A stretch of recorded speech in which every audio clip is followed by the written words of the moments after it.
Hey guys, it's Cole and welcome to my media tour coverage of the Pictomancer coming in Dawntrail. In this video, we're going to take a super deep dive into the exact mechanics of the Pictomancer, recommended setups for the user interface, openers, maintenance phases, and so much more in what I'm going to call an ultimate guide to the Pictomancer.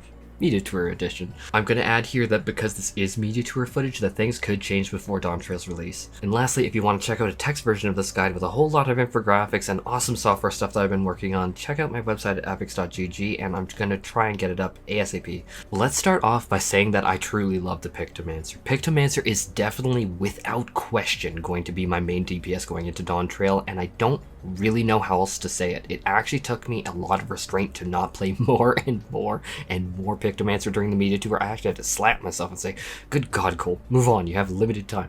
But how to say it, if that isn't a vote of confidence, I don't know what is. So let's nerd out a bit here. Let's start off by addressing the elephant in the room, or rather the green mage players in the room, because I know that a lot of people want green mage and they want a more utility oriented caster. Pictomancer absolutely has bonkers utility. Let me introduce you real quick to Tempera Clote and Tempera Grassa, and these are the holy grail of DPS mitigation utility. People wanted like green mage utility, and I say oh my god, this is gonna be such a useful pair of abilities. Remember, the most important HP is the last one. This is so good. And don't get me started on the mobility Pictomancer has. It, when needed, has mobility for days and one of the lowest cooldowns at 20 seconds. It's insane. System-wise, Pictomancer at its core revolves around two separate systems: the Aether system, which makes up the foundation of the kit, and then the Canvas system, which adds another layer on top of that Aether foundation, which usually fills up the OGCD window. That's kind of simplifying it a lot, but you could think Aether system on the GCD, Canvas system off the GCD. And sprinkled into there in those systems is a hilarious assortment of other utility and flashy Rainbow Pride abilities, very appropriate for this month, and that makes the Pictomancer definitely stand out amongst the rest. Kind of quite literally. Now, if you wanted a super simple way for me to put it without talking about canvases or Aether hues or whatever else other technical terms, Pictomancer's fundamental gameplay is revolving around the idea of figuring out just what you can get away with in combat. Can you sneak in this long cast time? Can you burst through? There's a significant amount of nuance, and there is definitely, however, enough free mobility to be sure that you can, and definitely will be able to move around. Also, with the utility, I really don't think many parties will scoff at taking a Pictomancer. It's really good. Let's dive into the Aether hue system, and this is very foundational to the Pictomancer's kit and will involve a lot of paint colors, specifically RGB for red, green, and blue, and CMY for cyan, magenta, and yellow, but more on that later. The Aether hue system makes up the foundation of your kit, being your 1-2-3 combo. In Dawntrail, they added the action combo system, which lets one ability cascade into the next on the same hotkey, so if you aren't, say, coming from a melee job, this should still feel pretty natural with very little bloat. The foundational layer that you go from is fire red to wind green to water blue. Each time you complete one of these red, green, blue, or RGB cycles, I'm going to abbreviate from now on, you will get 25 rainbow squiggly gauge as well as 1 white paint charge. These paint charges and rainbow squiggly gauge can be viewed on the palette gauge at all times, and I will expand on those points momentarily. To wrap up the RGB 1-2-3 combo, what is really fun about these abilities is that they actually have a cast time that is lower than the global cooldown, which allows you to weave in one off GCD ability comfortably between each cast, as well as a limited amount of mobility. If you come from healers, this is the exact same thing as broiled doses or glare casts, basically. In addition to the single target spells, there is Fire Red 2, Wind Green 2, and Ice Blue 2 spells, which makes up the 1-2-3 AoE rotation, similar 25 gauge and 1 white paint charge for completing the RGB cycle in AoE. Now let's talk about those white paint charges. White paint charges can be accumulated to a maximum of 5 that you can hold on your palette until you need to cast them, but you will want to ensure that you don't overcap them, as they are very, very powerful. White paint charges only have one spell that they can be spent on, which is Holy White, which is an on global cooldown instant cast spell. Primarily, these charges will be something that you save up until you need to move in combat, which, just in case, you have roughly up to 12-ish seconds of mobility if you saved all the charges. Just remember to not overcap them. Now for what I lovingly call the rainbow squiggly gauge. This gauge has only one spender. You're going to spend 50 rainbow squiggly gauge on what is called Subtractive palette. So the baseline 1-2-3 that we talked about was RGB. and Subtractive Palette changes those RGB into CMY for Ice, Cyan, Lightning, Magenta, and Earth Yellow. Some people may like to view it as going from the astral elements to the umbral elements. How these function is exactly the same as their RGB counterpart with a few key differences. The first thing is that their damage is significantly increased for CMY. The second thing is that their cast time is also increased, but yes, you're still going to have mobility and that weave window gap between the GCD and cast time. It's just going to be a little longer of a cast time. The next thing is that you will accumulate no Aether Hue gauge, none of that Rainbow Squiggly gauge, finishing a CMY combo. And lastly, you will get one charge of Black Paint. Black paint is quite literally the exact same thing as the white paint, but it does significantly more damage, like a lot more if you look at the numbers. The only other method of getting a charge of black paint is simply by activating Subtractive Palette while having at least one white paint charge that will upgrade that one white paint charge, and just the one white paint charge, whatever one is there. Like if you have 3 white paint charges, it'll only change one into a black paint charge. Logically, you'd move from RGB, then you get a white paint charge, and then you'd activate Subtractive Palette, and so this shouldn't usually be a concern to get one in the first place. If I had to draw a parallel, I feel that this would be similar for the Pictomancer as when the Machinist activates Overheated and spams Heat Blast, Gauss Round, and Ricochet, but for the Pictomancer, it'll be more about using this gauge properly when you can figure out how to afford, or when you can afford, to plant yourself down and the longer cast times and really milk the most out of those CMY powerful high potency casts. And yeah, if you're wondering it, the CMY with the Black Meteor paint charge will absolutely be in the opener too for exactly that reason, because they hit so hard. Next, let's talk about the canvas system, and the canvas system has its own gauge, which is going to be 3 blank canvas. From left to right, it goes creature canvas, weapon, and then environment canvas. For every canvas, there are 3 ability sets: paint, render, and finisher. However, the formal names, because I call them that because it's easier for me to conceptualize and I think other people, the formal names, however, are going to be motif for painting them, like a creature motif, weapon motif, landscape motif. Render is formally called muse skills, and these are going to include living muse, scenic muse, striking muse, and then the finisher skills have more random names like Mog of Ages, Retribution of the Maidine, Hammer Stamp, and Star Prism. Each canvas has its own motif abilities to paint on the canvas, which carries in combat a 3-second time, specifically when in combat. Outside of combat, it is instant cast, and you should try and enter combat with them always prepared, because quite frankly, it just saves you a heck of a lot of time. The second ability set is to render that canvas, which is going to be those muse skills that we talked about, and these are all going to be off the global cooldown abilities that you will weave between your Aether Hue, RGB, and CMY casts. And finally, from there we have a separate button for each canvas called a finale button, which varies between the creature, weapon, and environment canvas quite a lot. Let's start with the easiest, which is going to be the weapon canvas. For the weapon canvas, you can only create one weapon, which is going to be the hammer. So the first thing that you do is ensure that it is painted, whether that's in combat with a 3-second cast time or out of combat for no cast time using weapon motif. Once this weapon canvas is painted, you then have your striking muse off GCD skill, which will then render a hammer, as in it will quite literally put a hammer in your character's hand that they can later use on hammer canvas finisher skills. Rendering will empty your canvas each time, and so if you need to render another hammer, you will need to paint a hammer on a new canvas using that spell of weapon motif again. This hammer canvas has one finisher button that has 3 skills tied to that one button, which is going to be Hammer Stamp, into Hammer Brush, and ending on Polishing Hammer. All of them are going to be on the global cooldown and are instant cast spells, and so these are essentially, if you come from like Black Mage's triple cast ability, which is basically going to allow you to traverse an extremely long distance without losing too many casts. Also very noteworthy here is that these hammer skills do have a slightly higher base potency than your basic RGB filler, so that may be something that you want to take into consideration when you're under party buffs and trying to get all the potency that you can into those buffs.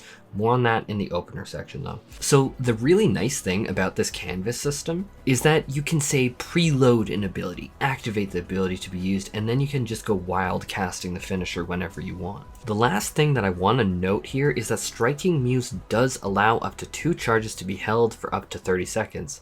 This is a very, Very important canvas system mechanic. But the trick with these skills is that the charge time on the Muse skill here is 60 seconds. Why this is so important to note is that you cannot literally spam paint a weapon motif, render the canvas with Striking Muse over and over and over again. This is less something that you're going to notice with the weapon canvas. However, this is extremely something that you may notice with the creature canvas. Now, with the fundamentals of the canvas system established, let's talk about the creature canvas system, which is a lot easier than it looks at first glance, but I also definitely want to introduce the mechanics with the weapon one. So, unlike the hammer canvas, the creature canvas system will have you paint 4 different creature components through the motif skills: Moogle Pom-Pom motif, Wing motif, Claw motif, and Maw motif. These will be automatically cycled through for you and just needs you to press the same paint button. And you do not need to manage these that much at all. You simply need to paint the next creature component. It's all going to be on the same button. It's all hidden behind the scenes for you. Once you've painted a creature component such as the pom-pom, you simply press the render button for creatures and it will be an off global cooldown attack. Pom Muse, Winged Muse, Clawed Muse, and Fanged Muse, not Mod Muse? Oh no. These Muse skills are going to be your fundamental rendering skills with them. So the neat thing about these are all off global cooldown. And so you can weave them in between your RGB CMY skills, and that goes for all the creature render skills as well as all of the creature finishers. They are all off the GCD, and so this is where those Aether Hue skills having that small weave window makes all the difference. So one unique trait about the creature canvas is that every creature component that you render with that off GCD attack will give you a creature stamp above your canvas. Every 2 creature render casts will give you 1 creature finisher. Wings Muse gives you depiction of wings on your creature canvas, and Pom-Pom Muse gives you depiction of palm to the creature canvas. And then when you have these 2 stamps, the depiction of wings, the depiction of palm, allows you to execute the finisher Mog of Ages, which is also totally off of the GCD, so you're weaving it in between RGB CYM casts. And I should note that you get a special Moogle portrait appearing just above your creature canvas when you have those 2 stamps, the wings and the pom-pom, and then that Moogle indicates, hey, you can cast Mog of Ages, and so that's handy to keep track. And then from there, 2 more creature renders for Claws Muse, and you get your depiction of Claw's stamp, and then Fang's Muse, and then you get your depiction of Fang's stamp. And then that will give you the finisher Retribution of Maydeen, which is something that you want to weave in the OGCD window again. And this will give you the Maydeen portrait that indicates that you can cast that Retribution of Maydeen just above your canvas to keep track. Before I move on, I want to state very clearly that if you don't use your finisher Mog of Ages with the Moogle portrait rendered above the creature canvas, that you will absolutely overwrite it. You will lose it if you have the portrait of Maydeen. So that Mog of Ages cast just goes bye-bye. So that's definitely something to be aware of. Don't lose track of that. Don't get too deep into that and be like, oh shoot, I just missed my Mog of Ages. That'll definitely suck. That will happen though. And I'm going to end this section because I cannot emphasize how important this is, especially with the creature canvas, is that the charge system will limit your ability to progress through the creation mechanic to get to Maydeen. So in your opener, it's not going to be a thing where you can have a Maydeen portrait ready to launch, like unless you have like a dungeon boss and you stored it obviously, but like in a standard raid opener, Maydeen portrait's not going to be ready to launch because and you can't even get there because you get a max of 3 charges and charge time is 40 seconds across all of these creature muse skills, and so you need to render the canvas to get the depiction of wings, depiction of palm, and so on. However, you cannot reach the full Maydeen, and so keep in mind that you can't use the Muse skills in general without these charges. The third and final canvas that we're covering is the Landscape canvas, and similar to the other canvases, involves a paint, render, and finisher set of skills. These are going to be Starry Sky motif to paint it into your canvas, and then Starry Muse to render it out, and this is where you get the massive ton of buffs that we are going to deep dive in a second here, and then you get the finisher, which is going to be called Star Prism. While this is a nice linear path to get to that finisher, especially compared to the creature canvas, there are a lot of things going on with the Starry Muse render, which is absolutely going to be our opener and 2-minute burst window kingpin ability. ability. This is where you can see that recast time on specifically the Starry Muse skill is 2 minutes, and so just the same with the Creature Muse skill and Weapon Muse skills, the cooldown of these Pictomancy skills, these Canvas skills, is dependent on the Muse skill, and Starry Muse also has no charges, I should add. So Starry Muse does a ton of different effects that we're going to unpack here slowly, just to make sure that I don't lose anyone. So first off is that it's going to give an AoE party buff of 5% damage for 20 seconds, and so this is going to line up with that 2-minute window. Love it or hate it, that is the way that it's definitely still staying. You're also going to get the effect Subtractive Spectrum, which is a unique buff that's similar to the reworked Machinist Barrel Stabilizer ability, reworked Red Mage Magnification, and so on. There's a bunch of different examples now. Rather than give you 50 Rainbow Squiggle gauge on the palette, you are now going to be given this special buff that will let you cast Subtractive Palette completely free of the 50 Rainbow Squibble gauge. So in theory, you could save 100 Squibble gauge and also have this buff and execute 3 CMY, CMY, CMY back to back to back, and in doing so have a pretty big spike of damage under buffs. Of course, you do need to cast other things than just CMY, CMY, CMY, but you kind of get my point. And just to expand on that, to make sure that I don't lose anyone in case people timestamp skipped, you definitely want to go into Subtractive Palette mode and convert your casts from RGB to CMY for those significantly harder hitting spells to get the most out of the raid buff window. Now the next effect is that you get Inspiration and 5 stacks of a buff named Hyperphantasia. Hyperphantasia is a countdown buff where the next 5 spells that you cast, and they have to be Aether Hue spells, have a reduced cast time by 25%, and this also impacts the Star Prism ability, but more on that in a second. Once you're done casting those 5 spells being cast, then you get the effect of Rainbow Bright, which allows you to cast Rainbow Drip instantly and with a reduced cast timer, which just aligns Rainbow Drip with the standard GCD, so the instant cast is actually going to be valuable. And people are going to be like, wait, what do you mean by that? Like, if you have ever played Summoner, think of Garuda from Summoner, and that swift casting Garuda Slipstream is really of questionable value unless you really need the extra mobility because of the recast time, because the recast time is still extended for Garuda. And so seeing this have the recast time a little bit nicer definitely makes it a bit more viable for the instant cast. Now the final effect is that you get the Star Struck effect, which allows you to execute the level 100 capstone ability for the Pictomancer called Star Prism, which does a tremendous 1,300 potency of damage and AoE around the target, while also healing the party for 400 potency of healing, which I think is a nice additional effect to top people off, though I suspect a lot of that may become overheal because you're not really going to hold on to Star Prism. You want to launch it for maximum damage, so it's just really nice flavor. Now let's talk about skills outside of the Aether Hue, RGB CMY systems, and the Canvas system. So Smudge is going to be the first skill that we talk about, and it is the main mobility skill of the Pictomancer, and it is on a surprisingly low 20-second cooldown, which is awesome. But its effect is to let you dash 15 yalms forward and to give you a bit of movement speed buff for 5 seconds, which is funny because 5 seconds is a quarter of the cooldown at 20 seconds.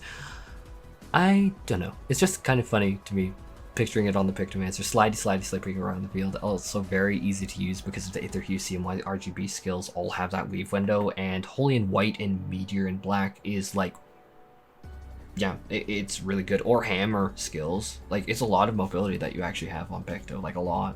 Now I've been waiting a long time for the next ones because this is kind of crazy. Tempera Coat and Tempera Grassa are the next abilities, and I'm pairing them together because Tempera Grassa follows Tempera Coat. So Tempera Coat applies a 20% barrier to yourself based on your own maximum HP that lasts up to 10 seconds, and very interestingly has a mechanics where baseline it has a 120 second cooldown, but if your Tempera Coat barrier is completely broken, or say completely absorbed is how they put it, then the cooldown is reduced by half, down to be only 60 seconds. This is really interesting when you consider the next skill, which is Tempera Grassa, that is a combo skill off of Tempera Coat and is also an off GCD instant cast ability that applies a 10% maximum HP barrier to the entire party. And that's all for free. Like, that is literally free. Now, what is making this comical is that Tempera Grassa ability has its own reduces the recast time of Tempera Coat by 30 seconds when the barrier is completely absorbed. And lastly, this does need you to have Tempera Coat barrier active in order to cast Tempera Grassa. So This is hilarious because Tempera Coat's baseline cooldown is 120 seconds, and if Tempera Coat itself breaks, that reduces the cooldown by 60 seconds to 60 seconds, and now if Tempera Aggressive breaks, that reduces it further by 30 seconds to make it a cooldown of Tempera Coat when it's all broken down to only 30 seconds, which is extremely bonkers crazy utility availability. I really don't care if the barrier healer in me is just leaping out, but every 30 seconds is a significant amount of party mitigation. That is a lot of uptime, and this can provide its barrier. And remember, in general, whenever it comes to raid mitigation and stuff like that, the only HP that truly actually matters is that one last HP. And so I always value mitigation and barriers way above baseline healing. Oh yes, is it shocking that the barrier healer main says that? No, it's not. But that's how I feel. Which I will add that the Pictomancer does heal the party too with their 2-minute Star Prism ability, but with these Tempera barriers this means every 30 seconds Pictomancer the party bathes the field in a protect effect, which eats up incoming raid wise. One could argue that yes, it's only 10%. Yes, one could argue, okay, only 10%. Is it really changing everything? It's not a crit low barrier. But I'm telling you that seeing this on a DPS is absolutely bonkers. And I thought it was good at every minute, but no, it's even more wild when you look at the actual like full tooltip of Tempera Grassa, the like AoE portion of it, and it's just like, what the hell? Like, this literally has the same cooldown as Sacred Soil. And this is also all free. This costs the Pictomancer absolutely nothing. It is literally free off the GCD utility. Yes, okay, during an opener, could I see a Pictomancer not really wanting to use it? Yes, I can get that. You might not have the weave room for it, but aside from that, it's totally free. And this is also very interesting because people told me that they wanted Green Mage, and I wanted Green Mage too. But one major skill of the Green Mage was Protect, and that basically cushions the party from death, and also Shell and all those other defensive abilities, Stone Skin and so Tempera Grassa is like a Protect spell that you can basically spam. Like, if I compare it to other, like, DPS, like, Red Mage's Magic Barrier is a 2 minutes cooldown. Yes, you could argue that it's no doubt stronger. Absolutely, it's stronger for multi-hit, and that is the one weakness of Tempera Grassa, but this ability's sheer availability is bonkers at 30 seconds. Or Summoner's AoE heal, which again, a heal won't protect that one last HP, it'll help you bounce back. Absolutely, it's great for that. But Summoner's Phoenix Flight also needs Phoenix out. Or Summoner's new Solar Bahamut and its new custom skill for Solaris Lux, that is a burst heal for the party. It needs you to have Solar Bahamut out at least 30 seconds before you cast it, which is super flexible, but still much more limited than this, because this ability is just super available. And that doesn't even have close to this kind of uptime. And I know if I say that direct healing isn't as useful as a barrier, I'm gonna get bonked. Oh shoot, ow, I just got bonked. So I really feel that Pictomancer defensive utility is really nice here. Like, this is really premium. Like, this is like Green Mage defensive utilities stuffed and crammed into one button, or well, two, because you need to combo into it. But this is absolutely obscenely awesome defensive party utility. Like, this is great. Like, how to say it? Like the Pictomancer also does, like, when I said before introducing Star Prism that the heal on it isn't really something that you can trust and definitely should not base your cast of Star Prism on, but even there, you do get some utility to help top off the party every 2 minutes with a 400 potency heal, but given it's a burst heal and you can't really delay it, and you should never, absolutely never delay casting that outside the raid buff window for anything. Like I think that couldn't be justified, but I guess that heal is much less in-your-face clearly useful like this. Like, a party-wide zero-cost AoE sucker on a DPS is nuts to me. Now let's talk about the Pictomancer's Opener, and to be extremely clear, this is the Media Tour and values can totally change, so take this with a grain of salt. But based on what I saw and played in the Media Tour, this is about right and what we should expect. Pre-pull, you're always going to want to ensure that you have your 3 canvas loaded with your creature motif, weapon motif, and star sky motif abilities. Forgetting that will suck because they are 3 seconds cast time in combat. Pre-pull, you will also want to get your Rainbow Drip casting because it has a really long cast time and hits for 900 potency off the bat. This is also going to give you 1 charge of white paint and get you kind of rolling on your way. If you play Red Mage, think similar to how a Red Mage pre-casts. Now you're going to start by casting some basic RGB spells because the standard is to wait a few global cooldown casts before everyone throws out their raid buffs, and then the raid buff window really starts. A lot of the raid buffs now are also 20 seconds long, so we do have a little bit more wiggle room here, and yeah, definitely don't just instantly burst and pop the Starry Muse. Please don't. Before you pop into Starry Muse, and just before, after casting a few RGBs and you're about to enter the raid window, I'd pop an Intelligence Potion and then weave in Starry Muse off the GCD, which is going to grant you all of those big buffs that we talked about before, like the Subtractive, Spectrum, Inspiration, Hyperphantasia, Rainbow Bright, and Starstruck.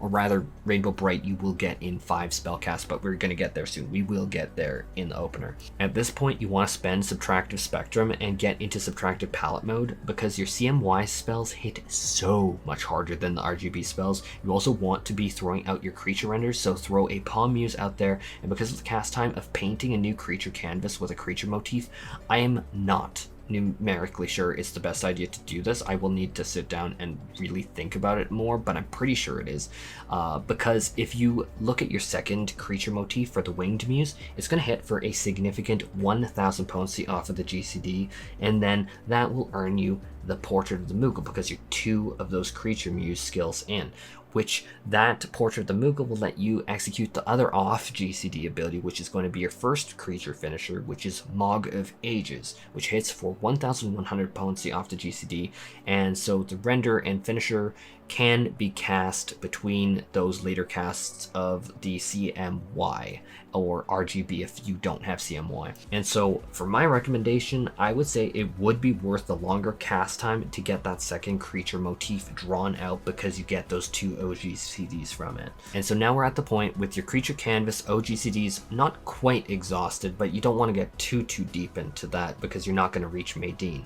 And presumably you are going to be done your CMY heavy hitters, and now we would likely want to have the spell for like Comet in Black maybe. But at this point you really do want to exhaust your 5 stacks of Hyperphantasia, but to Hyperphantasia it's only reduced in stacks of Aether Hue, RGB, or CMY skills, and so you want to really wrap that hype. And then when you lose that Hyperphantasia is when you get the effect of Rainbow Bright, which is going to allow you to execute Rainbow Drip, which is going to be that big 900 potency skill that we precast during the pull. And then lastly, we will definitely want to get Starstruck out by casting Star Prism, which is going to be the finisher skill for the environmental canvas. Now, in a theoretical world where there is still more buff duration, the Hammer Muse off GCD will let you cast the Hammer finisher skills, which are on the global cooldown spells, but the thing about these Hammer finisher spells is that they definitely do more damage than the standard RGB rotation. The problem is that you do need to cast 5 Aether Hue spells in order to get the Hyperphantasia buff stacks off of yourself and move through the opener.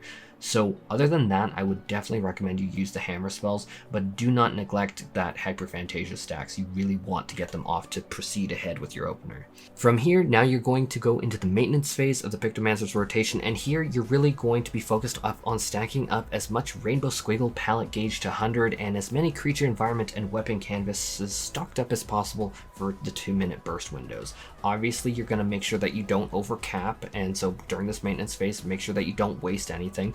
I would also say that it is probably a good idea as a general recommendation to get the creature canvas off GCD casts like Maydeen Portrait not completely ready to deploy, but instead just about ready to unleash Maydeen, because the Clawed Muse and Fanged Muse skills are 1000 potency off GCD abilities, and so you could save up those for going into like a 2-minute burst, and then Clawed Muse, boom, 1000 potency off the GCD. Okay, now we're gonna paint a creature motif. Okay, now we have the Fanged Muse, boom, another 1000 potency off the GCD, and then you can then follow up with Maydeen, also off the GCD for 1300 potency. So you don't quite want to preload Maydeen. You want to get close, but not quite there.